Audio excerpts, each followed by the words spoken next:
Every evening, just as the sun disappeared behind the mountains, something impossible happened in the forgotten town of Black Hollow. People's shadows stopped obeying them. At first, it was small. A man's shadow waved after he had already walked away.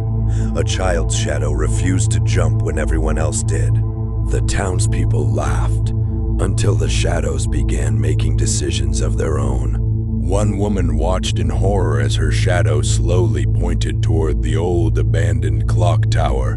She wasn't moving. The shadow was.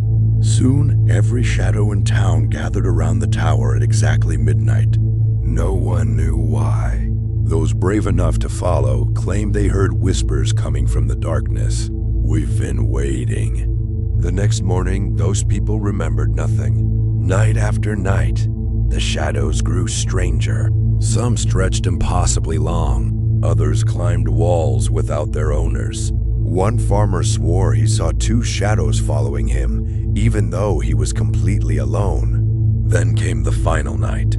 Every shadow had vanished. People stood under the bright morning sun, but there were no shadows beneath their feet.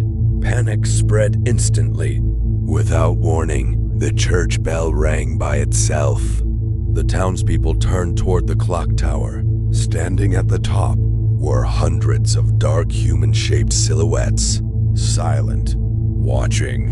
When the first ray of sunset touched the town that evening, the shadows returned, but no one could prove they belonged to the same people anymore.